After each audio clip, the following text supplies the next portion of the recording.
अपनी बात एक शेर से शुरू करूंगी, गौर फरमाइएगा। ए खाक नशीनों उठ बैठो, वो वक्त करीब आ पहुंचा है। ए खाक नशीनों उठ बैठो, वो वक्त करीब आ पहुंचा है। जब तख्त गिराए जाएंगे, जब ताज उछाले जाएंगे। मैं अपनी ओखला की आवाम से आज मुखातिब हो रही हूं फिर से, और आपके बीच जो इलाके के अहम मुद्दे हैं सिर्फ उनको लेकर बात करूंगी।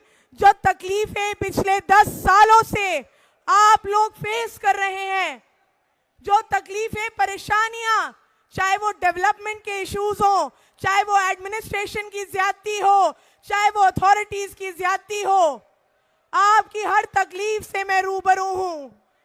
और मैं आपसे आज इस मंच से ये वादा भी करूंगी कि आपकी हर परेशानी में, आपकी हर तकलीफ में मैं एक ऐसे आदमी की बेटी हूं जिसने हमेशा मजबूती से आपकी रहनुमाई करी, और मैं एक ऐसे लीडर की सिपाही हूं जो आज ओखला में आज आए हैं, और ओखला में एक ऐतिहासिक दिन लिखा जाएगा आज की तारीख में कि राहुल गांधी जी ओखला की अवाम के बीच आए हैं और अपनी मोहब्बत की सिर्फ दुकान नहीं खोलेंगे, ओखला में मोहब्बत की फैक्ट्री खोलेंगे, पूरी फैक्ट्री इंशाल्लाह।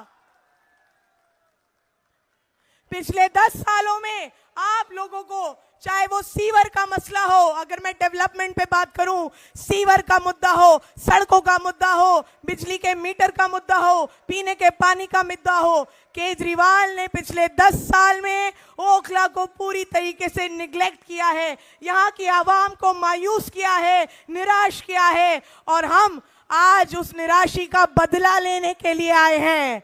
10 साल जो आपको मायूस किया गया, आपके हुकूक की लड़ाई लड़ने आए हैं, आपकी आवाज को बुलंदगी से रखने आए हैं। मैं आपकी बेटी अरीबा, आपकी बहन अरीबा आपके बीच खड़ी है आपकी तकलीफें बांटने के लिए। 10 साल में जो शीला दीक्षित जी ने खूबसूरत दिल्ली बना के रखी थी हमारे सामने, जिसका एक एग्जाम्पल आपके पीछे चल रही मेट्रो है, ये मेट्रो शीला दीक्षित जी की देन थी। यहाँ जितने स्कूल खुले हुए हैं आज की तारीख में, वो शीला दीक्षित जी के टाइम के हैं। 10 सालों में आपको आम आदमी पार्टी की सरकार ने या केजरीवाल की सरकार ने क्या दिया? वो कहते हैं कि हमने 98% दिल्ली में पानी दे दिया। 10 साल से ओखला में पानी की एक बूंद नहीं आई है, आप सब गवाह हैं इस बात के। वो कहते हैं हमने शिक्षा पे काम किया, 10 साल से एक भी नया स्कूल नहीं खुला है ओखला विधानसभा में। वो कहते हैं कि हमने हेल्थ पर काम किया, 10 साल से ओखला और बराबर के हलकों में भी कोई सरकारी अस्पताल नहीं खोला गया। आज भी इंसान एम्स और सफदरजंग भागता है, जो कि शीला दीक्षित जी और कांग्रेस पार्टी की देन है। मैं आपसे एक बात कहूंगी कि केजरीवाल जैसे मुस्लिम विरोधी की पार्टी को मसलहत के नाम पर मुसल्लत करने की जो सोच है, वो जिंदा कौम को मुर्दा करने की मुहिम का हिस्सा है, चाहे वो जानबूझकर हो या अनजाने में हो। इस हिमाकत को हम समझदारी का नाम नहीं दे सकते हैं। लगातार केजरीवाल ने जिस तरीके की मुस्लिम विरोधी सोच दिखाई है, चाहे वो CNRC का मुद्दा हो, शाहीन बाग में हमारी खवातीनें ओखला की बैठी रही सर्द रातों में, कौन खड़ा था उनके लिए? कांग्रेस पार्टी खड़ी थी उनके लिए। केजरीवाल ने ये कहा था कि दिल्ली पुलिस मेरे अंडर कर दो, 1 घंटे में पूरा प्रोटेस्ट उखड़वा दूंगा। जब कोरोना आया, कोरोना में महामारी आई, तब सिसोदिया ने नेशनल टेलीविजन पे ये कहा कि ये मरकज वाले कोरोना फैला रहे हैं, कोरोना जिहाद, कोविड जिहाद। आप सब वाकिफ हैं किस तरीके से मरकज और जमात पे ताला लगवा दिया गया। मैं ज्यादा वक्त ना लेते हुए आपसे एक बात कह के जाऊंगी कि देखिए, आज आप लोगों की वजह से हम इस जगह पर खड़े हैं, इस मुकाम पे खड़े हैं। मैं अपनी पार्टी की सीनियर लीडरशिप का जितना मैं अपनी पार्टी की सीनियर लीडरशिप का जितना शुक्रिया अदा करूं उतना कम है कि 2 साल के वक्फे के अंदर मुझे इतना बड़ा मौका दे दिया दोबारा लड़ाई लड़ने का, आपके हुकूक की लड़ाई, आपकी आवाज बनने का। और मैं इंशाल्लाह आपसे वादा करती हूं, देखिए पूरी दिल्ली के अंदर सब टकटकी लगाए बैठे हैं ओखला विधानसभा की सीट पर। पूरी दिल्ली में चर्चा है ओखला का, और आज आपने भी साबित कर दिया है यहां आकर इतनी बड़ी तादाद में कि 5 तारीख को क्या चलेगा, क्या चलेगा।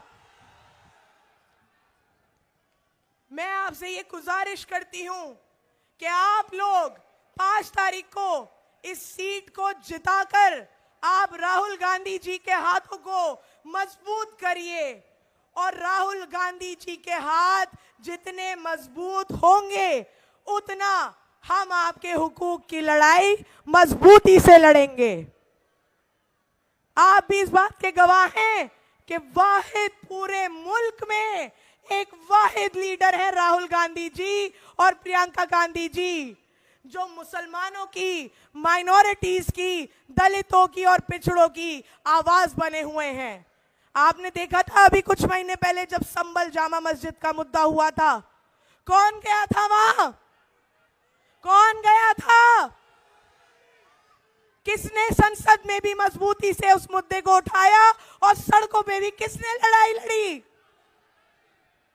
और आज राहुल जी हमारे बीच आए हैं उसी लड़ाई को लड़ने, उसी हुकूक की बात करने, आपकी आवाज बनने, आपके लिए खड़े होने के लिए। तो क्या आपका ये फर्ज नहीं बनता कि आप अपने चहीते लीडर राहुल जी के हाथों को मजबूत करें? बताइए। मैं अपने अजीज लीडर राहुल गांधी जी के लिए एक शेर अर्ज करूंगी कि दुनिया में वही शख्स है ताजीम के काबिल, दुनिया में वही शख्स है ताजीम के काबिल जिस शख्स ने हालात का रुख मोड़ दिया हो।